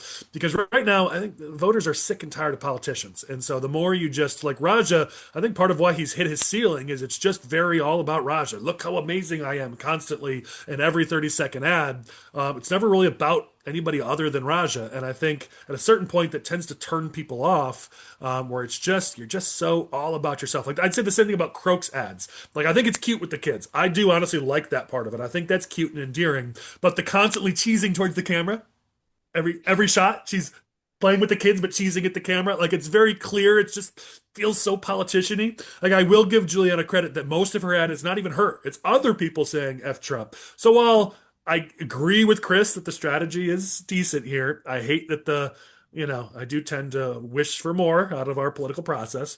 What I do like is it's a lot of actual people instead of just Stratton looking at the camera for 30 seconds saying how amazing she is. I'll give him props for that. I think that plays right now. Mhm. All right, I think that's everything for the Senate race. Let me verify. Yeah, we got the Senate race. Okay, now let's talk about the Gov race. Probably best that we talked about it after we lost one of our panelists, since putting Don on the spot on the Gov race is maybe not the nicest thing to do to a candidate. So let's talk about the Gov race. Overall, I have done the work to look at A1s over the last week and throughout the year of 2026. Here's where the candidates stand. In the last week, Heidner's raised 117K in A1s. That's part of the 700K he's raised since the beginning of the year. Dabrowski's announced 19.5K in A1s, which is part of 214K since 2026 or in this year. I think a lot of us missed. There was a $100,000 A1 he put in like towards the end of January that I think many of us missed and didn't talk about. So that pumped his numbers up higher than I expected, and give Ted credit for that. Bailey's had 13,000 in the last week and 91.5 since the beginning of the year. Mendrick has had 1,000 in the last week and 6,000 since the beginning of the year. So Heidner continues to far outpace the field in raising money at the clip of what we would hope to see from a gubernatorial campaign. Seems like maybe on a spend side, he maybe has let off the gas a little bit. Maybe I'm wrong, but we'll talk about it. Chris, there was a straw poll that you reported on in Will County at the Freedom Caucus Lincoln Day dinner, where it was Dabrowski, Mendrick, Bailey, Heidner in that order. So those are the two race-wide developments I have, and then we can talk about each candidate one by one. But anything broadly on the race from any of you guys? Well, one of the things I heard today that Heidner's going back on TV on Wednesday and that there will Okay. be more mail to come. I also heard that they were making some calls around the state trying to kind of set up a farmers for Heidner coalition to try to maybe cut into some of Darren Bailey's support, since obviously that is, a group that he is very closely aligned with, being a farmer himself. So it's going to be interesting to see what we see, what shows on television for Heidner, what shows up in mailboxes. On the Dabrowski campaign, I mean, I think one of the biggest things that we've been hearing the past few days is that Champaign County misspelled his name on the ballot, accidentally put Yeah, well, Tad Michael, Dabrowski. I'm gonna stop you, Michael. We're gonna go into each race or each All candidate right. individually, so we'll talk about that Yeah, in a second. sure. Anyone else have thoughts on just the race as a whole? All right, let's I go have into. Oh, go ahead. I have like a really big brain thought, but I think I'm going to save it to the end. I think you're going to get All a right. kick out of this one, Colin. That's Oh just boy. Now I stay can't wait. tuned. Stay All right. tuned. I wish I could say that creates some level of suspense, but I'll forget about it in about 15 seconds. All right, let's talk about the individual candidates. So let's start with Bailey. He's the front runner by every metric, other than, obviously we'd love to see some more fundraising. But in the polls, and I think everyone assumes at this point that it's Bailey's race to lose. So we'll start Mhm. with him. He had a big development here. We'll give credit where it's due. Daily Herald endorsed Darren Bailey. If you read the endorsement, it's kind of we don't like any of them, but fine, we'll go with Darren because he's promised us he's going to change, and we've seen a few signs of it. That's the gist of their endorsement. So it wasn't full-throated, but the Daily Herald, the suburban newspaper endorsing Darren Bailey, is a big deal and frankly quite surprising. Now, Yep. Dabrowski's campaign, they've had a pretty adversarial relationship with the media. So maybe they would have had an opening here to get an endorsement if they had built more of a relationship with the Daily Herald and with some of these papers. So I'm sure that probably plays into it a little bit. But it is a big get for the Bailey campaign and a bit of a surprise. So I'll certainly give them credit for that. Before I open it up for other thoughts on the race, a couple more developments here. Michael, you reported that Bailey's skipping the Fox 32 debate while the other three candidates will participate. Our buddy Patrick Finkson has reported that Bailey's also skipping the WLS debate, which is, I'm not sure if that's TV or radio, probably Channel 7. But either way, this is what a front runner does. And I think if you're the Bailey campaign, again, I'll give credit. That's the smart strategy. You are up enough. There's no reason to stand on stage with the other candidates. And even worse, you're starting to think about the general election, or at least you should be. And so if you're trying to position yourself to win the general election, standing up next to the other three candidates who are still trying to win a primary is only going to force you to say things that will probably not play great in a general election. So again, credit to the campaign. That's the right call, as much as it probably annoys the other three candidates, but that's tactics, guys. And the last thing is, I'll also give Bailey credit for this. When the Republican national Twitter feed once again ticked me off and went after Pritzker with some AI generated disgusting. We're not even going to bring it up on screen. I don't want to show it. Some disgusting thing about basically calling Pritzker fat. And this one's like extra gross. Bailey came out and rebuked them and said, "Stop it, don't do that." I mean, listen, I'm not going to say like Bailey's the number one person raising our rhetoric, because they do their own thing with King Pritzker and flushing toilets and all that stuff, which is intended to get likes and clicks and eyeballs. So it's fine. I get it. So it's not like they're raising our level of rhetoric and politics that much either. But I will give credit where it's due. Publicly rebuking, the National Republican Party when you're running in the Republican primary isn't the easiest thing to do. So credit to Bailey and whoever's running the Twitter account. That was the right thing to do, and we don't often see that in politics. So those are the developments I've seen on the Bailey side. Anybody else have thoughts on Darren or the race? I It's live. interesting. Go Go ahead, ahead. Chelsea. Go, Chris. Oh, okay.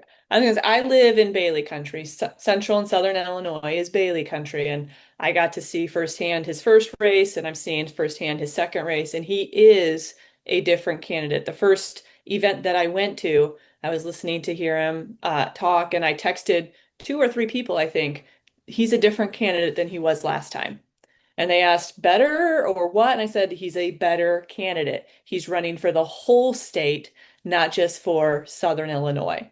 So I will say that them noticing that he is a different candidate, from my point of view, down here in Central Illinois, he is a different candidate this time around. Colin, you brought up the Daily Herald endorsement, and something just came out of the Daily Herald today talking about that scandal from Darren Bailey's launch party. Yeah. So they're going to endorse Bailey, and now they're going to start asking questions about Darren Bailey's campaign.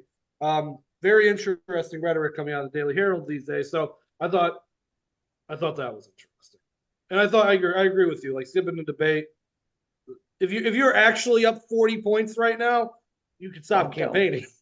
Yeah. Just keep All doing right. the bus tour. Heidner. So Heidner's impressed with his fundraising. We've talked about his race a number of times in the past. I have seen new ads. Michael, you noticed a new ad that I hadn't seen, so thanks for posting that and finding that. It was a good ad, and they stopped calling him the Trump Republican for governor, which I thought was a positive change. In terms of trying to position him. I've talked to a lot of people in the last 2 weeks that are so frustrated because they thought Heidner had like the perfect positioning, the suburban business leader, somebody who just is sick of politics and wants to turn the state around. There was such an angle that Heidner could have taken. They didn't, and you really have one shot at that rollout, especially going against somebody like Bailey who has such high name ID. You had one chance at a first impression. It does seem like they're improving it. It does seem like they're making some improvements with their message and with their image, but maybe too little too late. We'll see.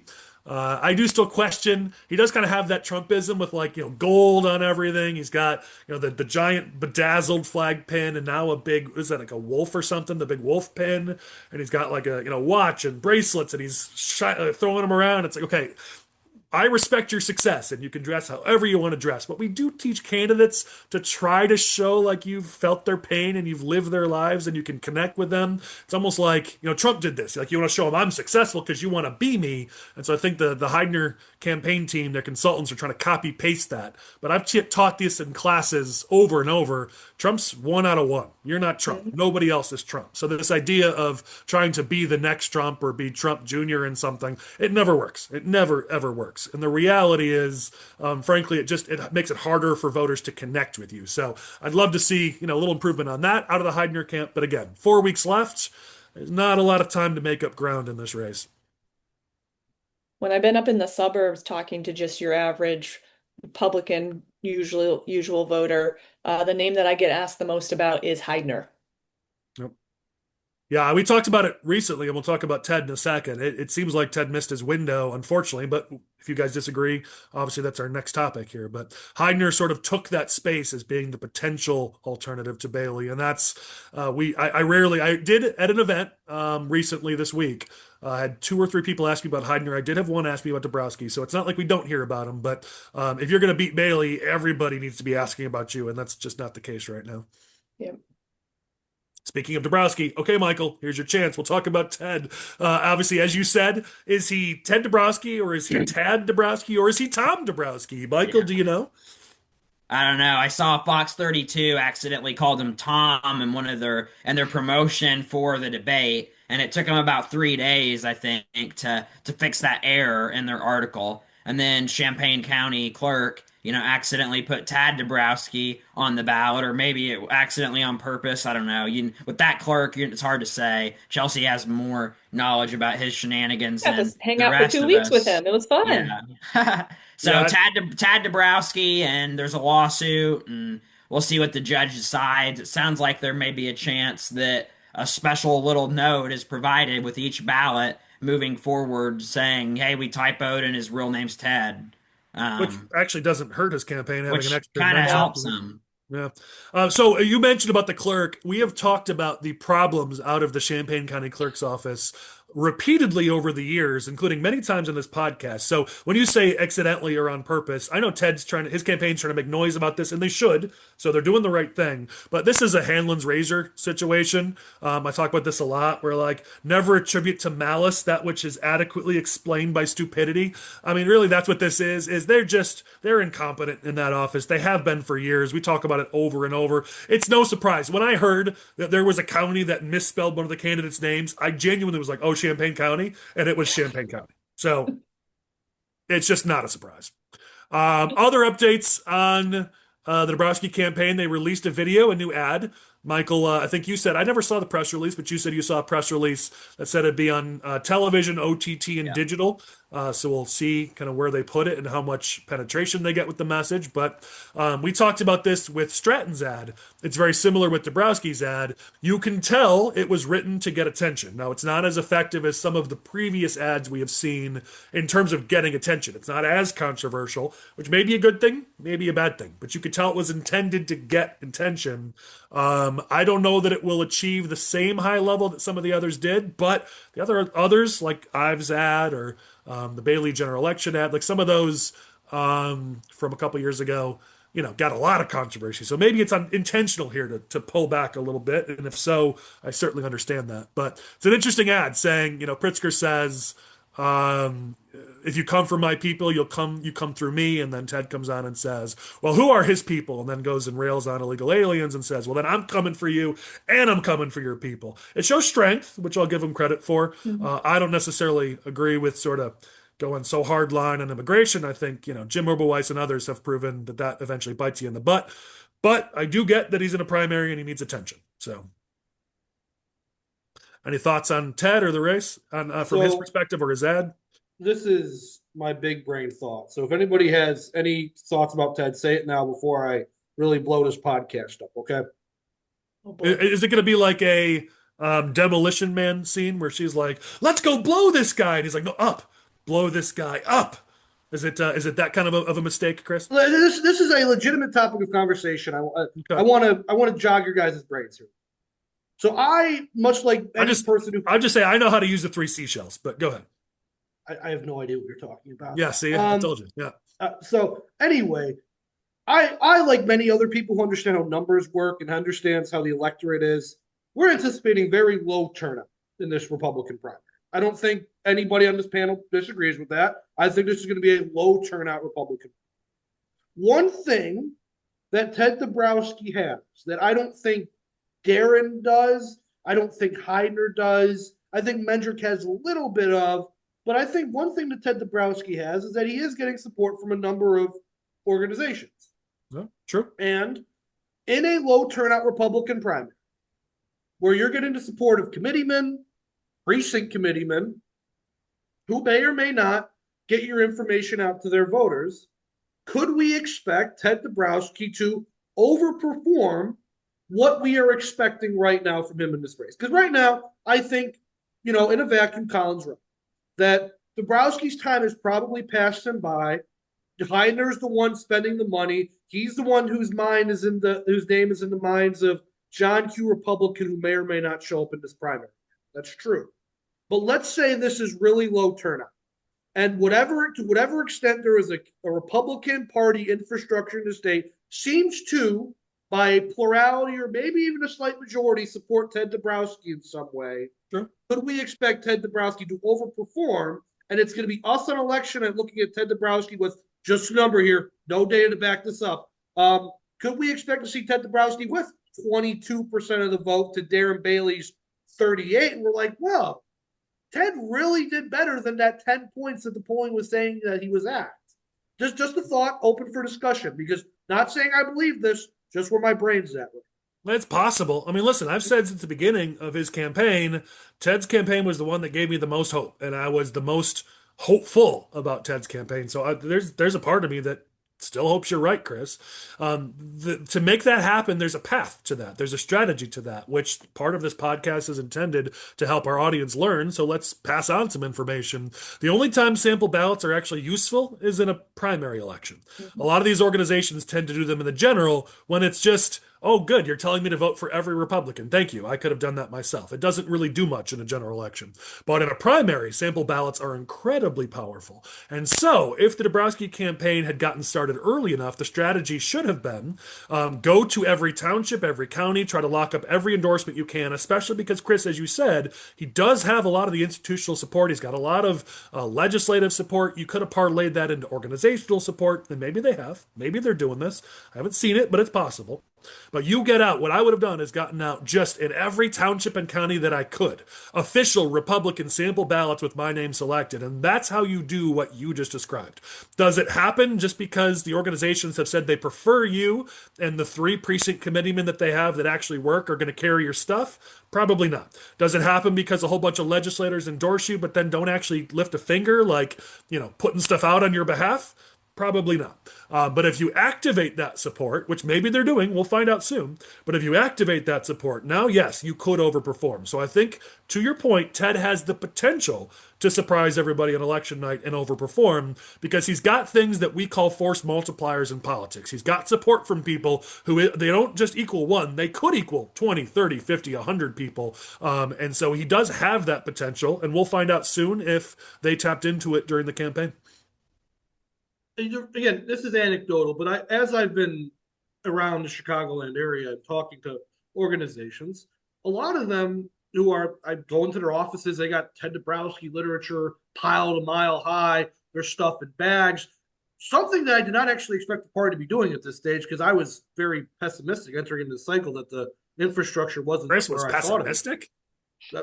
Yeah, but I've actually, believe it or not, Colin, had some pretty optimistic moments in the last few weeks of seeing organizations that are getting together, and a lot of them are pushing Ted Dabrowski. And if this is happening, and Butler and Chelsie will probably tell me none of this is happening downstate. Everybody's voting for Darren Bailey. He's their guy. That's not true, I don't think. Chelsie and I have a very different view of that, I guess.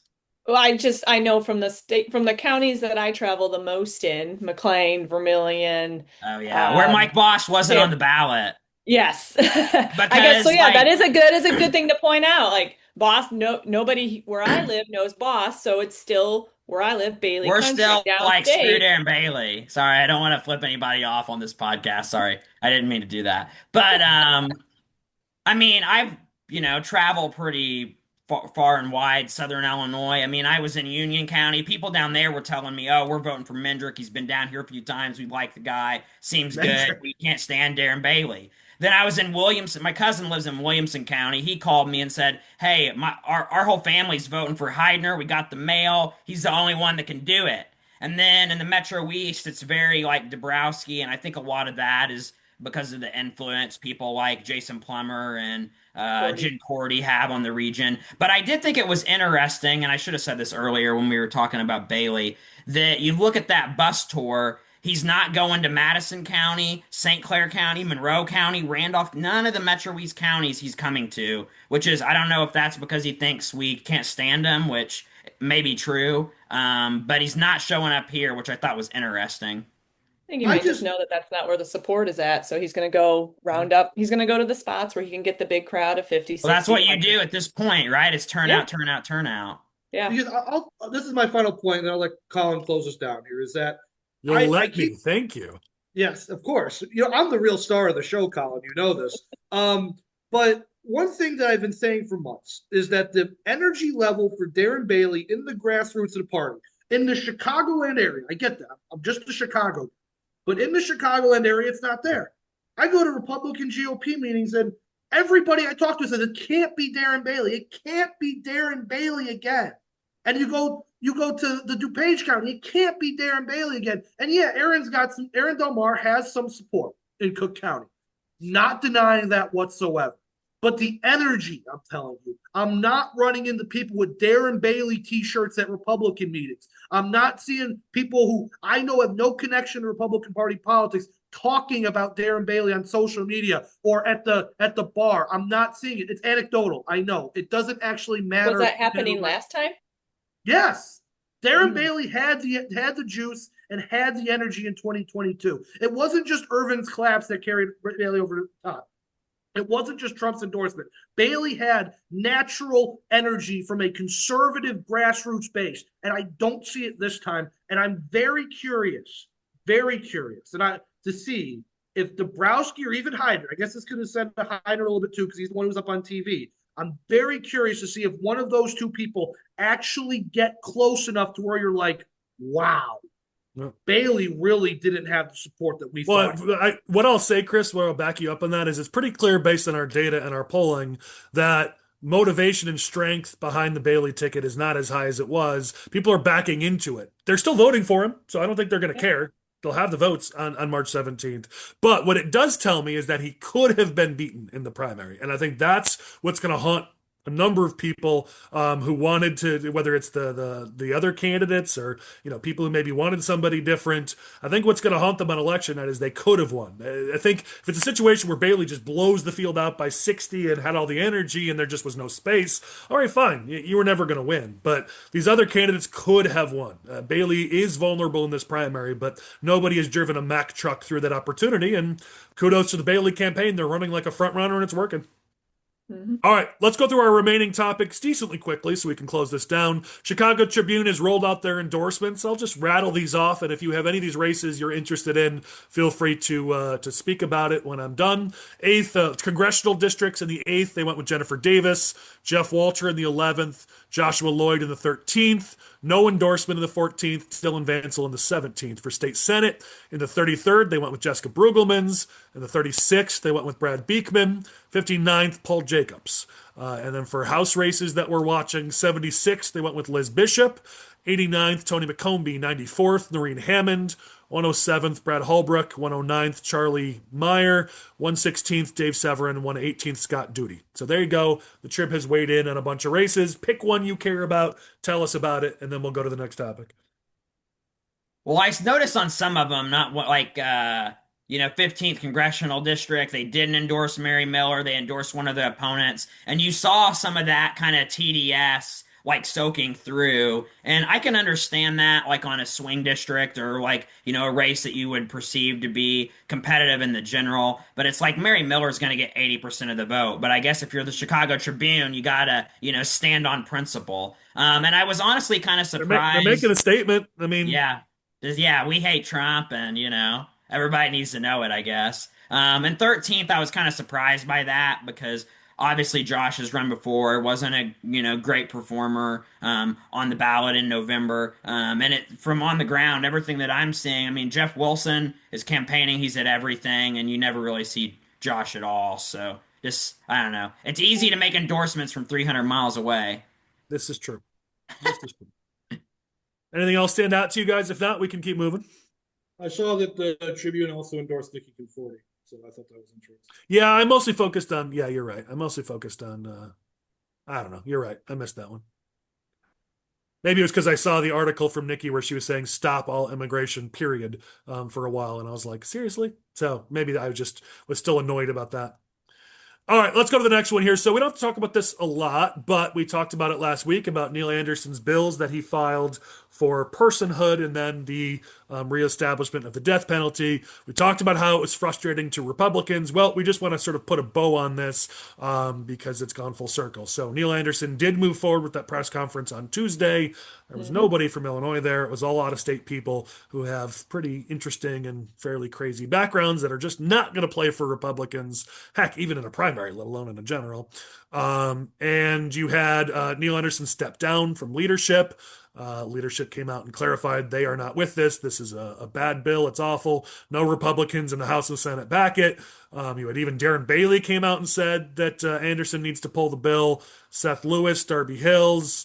You had a number of other organizations. Really, it's just IFI and Neil Anderson. Those are the only ones that are pushing this. And the last thing I'll say about this, I missed this in my notes, and I'm kind of ticked because IVF is one of the most important issues to me in this world of social issues. And I missed this angle, even though it was in my notes last week, that it isn't just that these bills can be used against Republicans when it relates to abortions, but they also can be used against Republicans when it relates to IVF. And IVF was used very effectively as a talking point in 2024. It will Mhm. likely be used again in 2026. So, yet another angle where these bills are going to potentially cause problems for Republicans. I'll give credit to Republicans that they're doing the best they can to stem that potential future pain.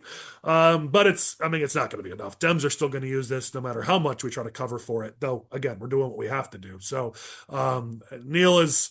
A lot of people are frustrated with them. People are bringing it up to me when I talk to legislators. They're like, they bring it up. I don't even bring it up. So lots and lots of frustrations over this. And it's definitely the kind of thing that we'll be talking about in November as a factor in a lot of the final election results. Yeah.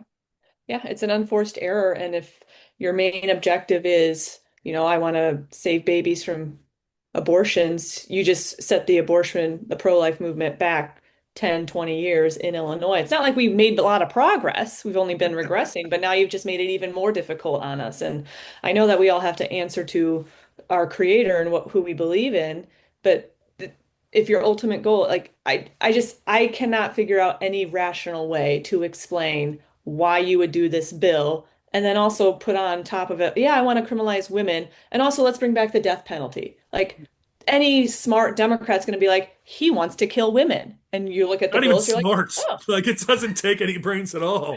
no. It's like, wow, you just like there was a rake there and you stepped in it and then you added like 10 more rakes on your own. Mhm. Yeah. Yeah. All right. Well, that's enough on that one. I know Chris, Michael, and I got to give our thoughts previously. Chelsea, thanks for your thoughts. Mhm. Quick update on this. The Fair Maps organizers have announced that they're not going to be continuing forward with their effort for 2026. The writing's been on the wall on this ever since redistricting or gerrymandering became a national, I don't know. I don't even know what to call it. To me, laughing stock, but whatever. Became a whole thing. Everyone lost their stomach for actually doing the right thing and putting in fair maps. I'll give credit to the people who stepped up to try to make this happen. Trying to get something like this on the ballot is a massive effort because the signature requirements in the state of Illinois are prohibitive. Some of that is good, so you don't get 30, amendments on the ballot, but some of that is incredibly difficult and expensive to get anything done if you want to try to run it as a referendum. So I'll just say thanks to those who tried to push this forward. Daily in the Hood, we're public, and then lots of people behind the scenes. Hopefully, we can bring her back in the future. It's needed. I'll tell you, there's no reform that would better change the trajectory of Illinois than this. It's hard for people to understand. It's hard for people to connect with. It's difficult to fundraise for because it's not sexy like a governor's race or a president's race.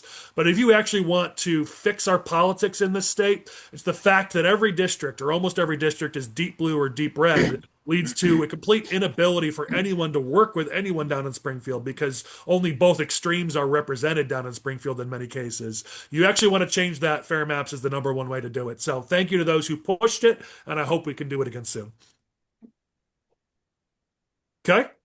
Let's talk about the federal tech scholarship. Susana Mendoza and the Daily Herald, two semi-surprising sources, have called for Illinois to opt in, whether it's J.B. Pritzker opting in or the legislature passing a bill to opt in. Not something that I had on my bingo card. I know Susana obviously is looking for a certain lane, a certain angle in Chicago, maybe trying to crowd out the Rom lane, if you will. Not that he wants his old job back, but taking up that mantle, I guess. So I'm not surprised, but it is interesting. And the Daily Herald is tends to be very pro local government, pro local school districts.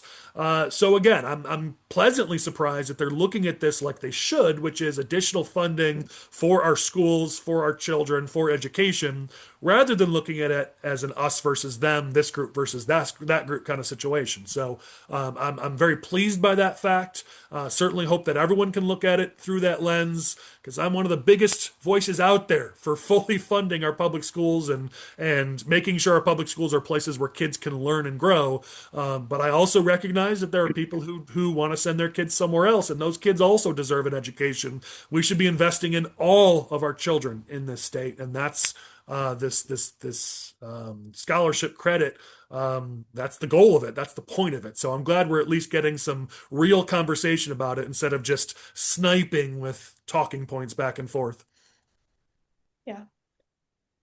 I'm honestly not too surprised by it, especially since we just had 6 schools in the Archdiocese announce that they're going to be closing at the end of this school year. When the Invest in Kids program was taken away by the teachers' unions, I believe in that first year we lost 5 or 6 schools, several consolidated. One of them, St. Jude and Joliet, was almost fully funded by that scholarship program. So that meant that it was all low income and working class kids who were attending that school. Um, so yeah, if this is going to be hitting her area hard, she's going to come out in support of it. Yeah. I think the Uh, interesting angle on this that I don't think we've talked about on this podcast yet, but this tax credit exists. Whether Illinois opts in or not, it yeah. exists. So So the either we're going to question be is, sending yeah, go ahead. Sorry. yeah, well, go ahead. Go ahead. You're our guest. Go for it. Yeah, well, I mean, so our legislators have a choice, or not our legislators, Governor Pritzker, although he could punt and appoint somebody else to say, you have to make that decision. Um, he could put it to anybody. But either we opt in and taxpayers like you and I and everybody on this thing send our $1,700 to a school here in Illinois, and it can go to students at public schools as well for tutoring or after school. It's not just for private school kids. It's not just for homeschool kids. It's for any educational expense. Um, if we don't opt in, we're now going to, like me, I'll be sending my tax dollars to Florida. They're going to get $1,700. So now we're going to be losing even more money. And it's not that the taxpayers lose out, it's that the kids in Illinois are going to lose out. Yep. Yeah, I think it's an interesting fact that's part of all this that needs to be talked about more. So, all right, I think we're near the end here, but let's talk briefly about what is the hottest Republican primary, at least on the legislative side, House District 94. Norine Hammond is the incumbent. Josh Higgins is one of the two challengers. Bailey Templeton is the other.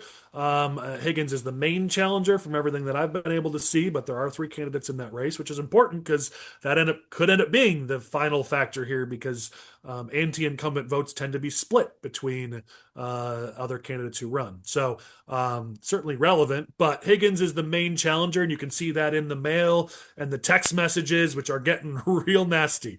HRO and some of their related PACs have been sending stuff talking about the main negatives for Higgins, which are the police report from his domestic situation from wherever that was ago, a decade ago or so. 15 years ago.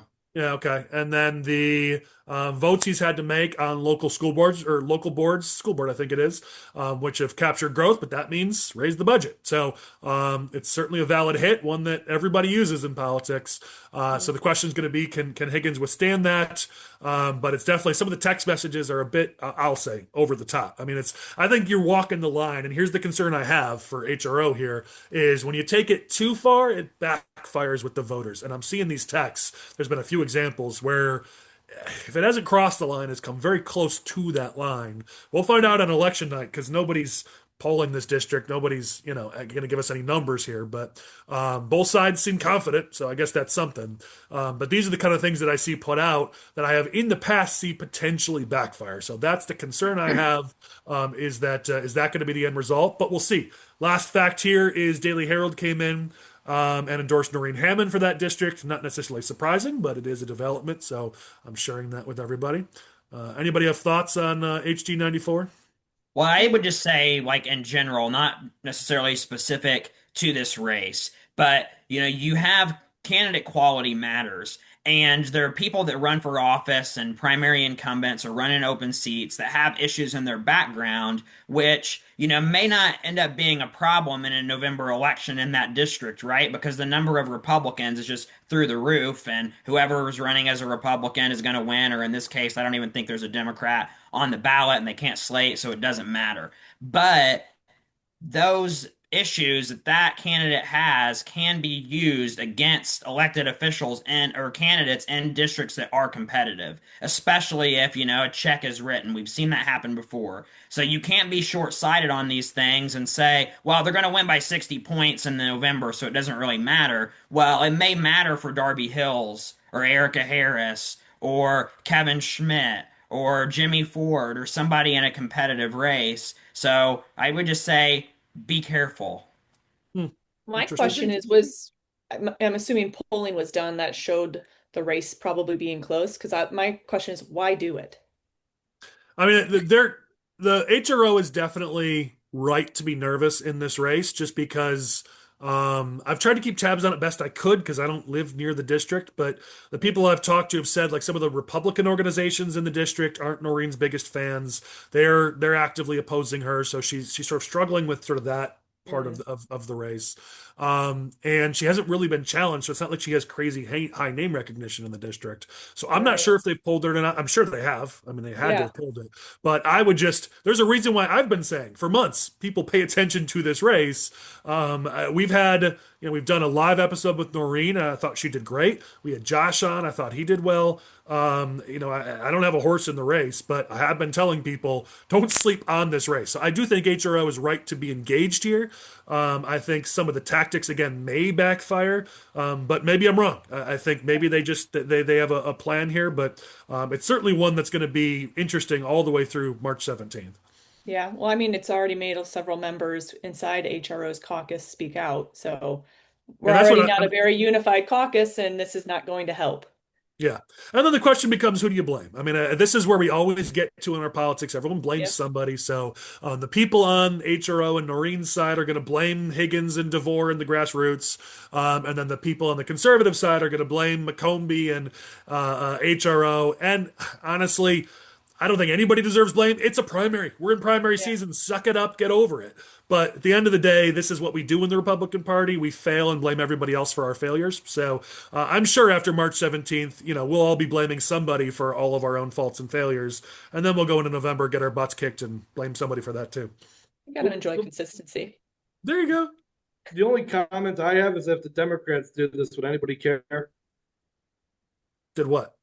Like if the Democrats roll out this, because they've been talking about HRO doing this in certain publications. What is this? Like the text text messages, message? with the text messages and everything. Yeah, people would talk about it. I don't think party matters. I don't know where you are today, Chris. I don't think so. I don't. You just I don't Senor think Cranky Pants today. I think if the Democrats sent this out against a Republican candidate, in the general election, it would be, thank you for doing this. This is a public service. We can't have people like this in office. But then if Republicans do it, then it's like, oh my God, this is just beyond the pale. I can't believe you would do something like this. It's Are you See, I saying got like Butler on the my general side here. consensus of I got the Butler general on my side on this population? one, Colin. Actually, I don't think just- Butler's on your side. He just disagreed with you. No, You just I disagree with agree me. with Chris. I think that, it's ironic to me that people like Jed Davis and David Freeze will post criticizing these messages, but then they don't say a word about Tom DeVore's like 17 Facebook posts per day that are just as bad as this. So and you're not sometimes making the worse. same points, guys. I'll just make this No. clear. But Michael, I get your point, and I do agree with you that we need to call out bad actions no matter who does it, whether they're people we like or people we dislike, which is, by the way, what I do in this podcast, and also why I have very few friends. So, Michael, I get what you're saying, and I agree, but you two are not saying the same things. What am I saying? What makes what You're I'm saying, saying? would anyone care if Democrats did this? That's not what Michael's saying. That is what he's No, saying. it's not. That's Let's exactly what poll he the said. audience. They It's Audience, wouldn't. respond exactly back. what he I don't said. think they. Respond back. I don't think they would care if Democrats did it. Nobody would care. It would be fine. Everything would be. This would be. That's And to, just and to, status quo, and normal to Well, I think just both I, of you, to think both I'm, of you were due for scheduled raises. Oh well, it was I'm trying to figure out Ah, who Chris is talking about. Like the general right. population Me wouldn't too. I care, got or no idea what he's Republican talking voters about. wouldn't care, like the Yeah, Republican candidates. I don't know what Chris is talking about. I will reemphasize my point, which is it's fair game to talk about a police report, and it's fair game to talk about property tax votes and local government votes. So that's just campaigns, and if they want to bitch and moan about that, guess what? That's politics. You should have been ready for it. Which, by the way, it seems like they were, so it's fine. What I'm talking about is some of the text messages and some of the language on the mail pieces. From a tactical standpoint, we try to help our audience and train our audience. There's a line, and when you go past that line, you lose more votes than you gain. Negative campaigning works. I'm good at it. My company's good at it. So I'm telling you from experience, you cost your opponent votes when you negatively campaign, but you also cost yourself votes. That's the trade off that you make. So you're always looking to cost them more than you lose. If you do it badly, where you lose more than they do, that's what I'm talking about here. And so when you use certain language that people recoil from or images that they recoil from, that's where you end up losing more than the other side does. And that's what we're trying to help our audience understand is be careful. Negative campaigning done well works, done poorly hurts. That's it. And I don't know yet which this is, but I think it's close to that line, so I'm just cautioning them be careful. That's all. All right, news you can use. We've only got two this week, so this will be nice and fast. Senate Bill 3001, Christopher Belt, Michael Butler's favorite member of the Illinois Senate, has put forward a bill that would be a mandate on all businesses in Illinois that would make it illegal to make the purchase price for something online different than the purchase price for something at their physical location. A lot of grocery stores do this. A lot of businesses do this to encourage more business because their costs are lower if you order online. So they do have two different costs for their brick and mortar cost versus their online cost. But Christopher Belt, who I'm sure has no background in business or retail or groceries or anything else related to the actual economy in this state, wants to make that illegal, which is an example of the many, many, many mandates that Springfield politicians put on our businesses in this state that increase costs and raise our cost of living. And then they go, oh, I lowered your cost of living. No, you did not. I think you So, said it all there. He just has no real world experience. He's never had to sign the front side of a paycheck. I don't even know his that background. just Michael, are we means right I on think this or are he we was wrong a on this? police officer, wasn't he? Department of Correct, or he was like a probation Okay, so we're not officer wrong then. type All right. background. But I Yeah. mean, you know what's going to happen? They're going to make the higher price the same at both places. Yeah. So then you're just going to pay more. Whereas before, you could maybe get a deal. Oh, I'm going to order this online. It's like $3 cheaper. Now it's just going to be $3 more expensive Well, both and part of why they're places. pushing this, just so you guys know in our audience why they're pushing this will equal a mail piece to seniors saying, you know, those big bad people wanted to make you use digital coupons. We just made that illegal so you could save money. That's how they're going to use this. That's their justification. The reality is they just made everybody pay more, but they're going to tell seniors, we just lowered your grocery prices. I'm predicting exactly what they'll do with this bill, even though that's not actually what it does. All right, next one here, or last one, House Bill 5244. This is a Kane County Republican, and this is not a bad bill. This is something I wanted to bring to everybody's attention because I haven't followed this and I don't know anything about this. But thanks to Dan Ugasti making us aware about what's called third-party lawsuit investing. There are investors both inside Illinois and outside Illinois, and in some cases, I think outside the country, who are investing in lawsuits, paying for the cost of lawsuits so those lawsuits can get filed against businesses and other entities, and then they take, of course, a portion of that settlement. This is a way to ramp up the number of lawsuits that are filed against businesses, against governments, against individuals. This is a massive benefit to the trial lawyers who hold a whole lot of power down in Springfield in Illinois.